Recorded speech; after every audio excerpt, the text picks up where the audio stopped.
Video کو like کر کے آگے شیئر ضرور کر دینا۔ زندگی میں کبھی نماز نہیں، جاگتے کی حالت میں کبھی نماز نہیں چھوٹنا چاہیے۔ اگر جاگ رہے ہیں تو جاگتے کی حالت میں کبھی نماز مت چھوڑو۔ کھڑے ہو کے نہیں پڑھ سکتے بیٹھ کے پڑھو، بیٹھ کے نہیں پڑھ سکتے لیٹ کے پڑھو، اشارے سے پڑھو مگر پڑھو، بلکہ حتیٰ کہ وضو نہیں ہے تو تیمم کرو۔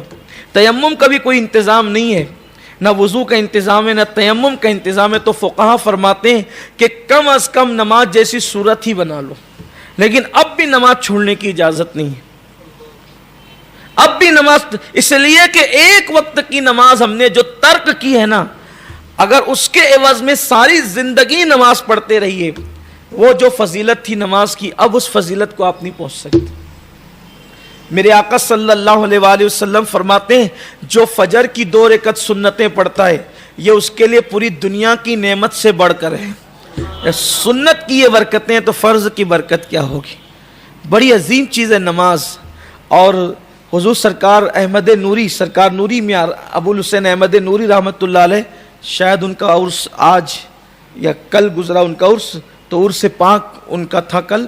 وہ اپنی کتاب سراج العوارف میں لکھتے ہیں اگر بندہ صحیح ڈھنگ سے، ان کے فرمان کا مفہوم ہے حضور قلبی کے ساتھ نماز پڑھے تو ولی بننے کے لیے اس کو کسی وظیفے کی اور کسی ریاضت کی ضرورت ہی نہیں ہے۔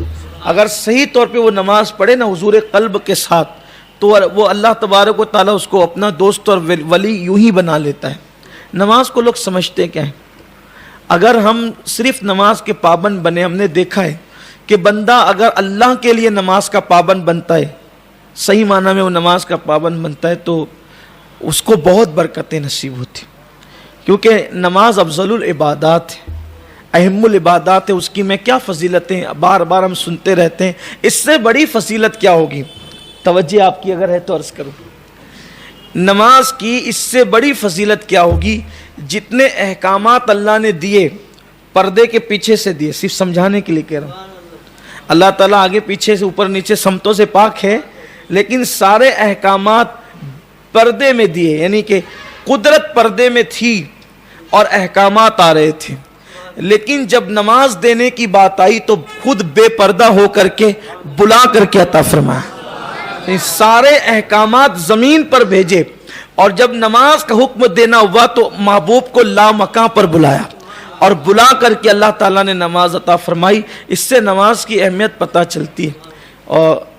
اور پھر یہ تو ایک اور خاص بات یہ ہے کہ فرضیت اپنی جگہ، عبادت اپنی جگہ، یہ تو اللہ کی طرف سے تحفہ ہے، اللہ کی طرف سے تحفہ ہے، اور تحفے کی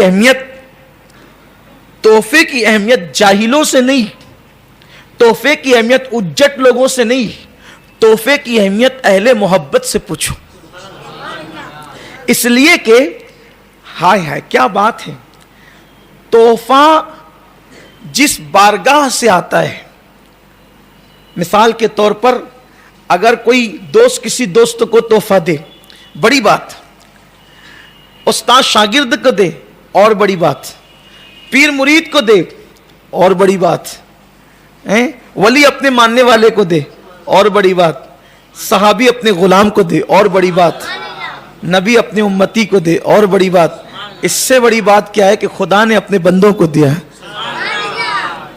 اور خاص بات یہ لے کر کس کے ہاتھوں سے بھیجا ہے۔ ہائے ہائے، دینے والی ذات کیسی، لانے والی ذات کیسی، دینے والی ذات کا کوئی جواب نہیں، لانے والی ذات کا کوئی جواب نہیں، تو وہ جو تحفہ آیا ہوگا اس کی شان کیا ہے؟ اسی لیے کسی نے کہا ہے ملتا ہے کیا نماز میں، سجدے میں جا کے دیکھ۔ جن کو سجدے کی لذت ملی ہے، واللہ جن کو سجدے کی لذت ملی ہے ان کو سجدے کے سوا کسی چیز میں مزہ آتا ہی نہیں۔ ویڈیو اگر اچھا لگا ہو تو لائک کر کے آگے شیئر ضرور کر دینا۔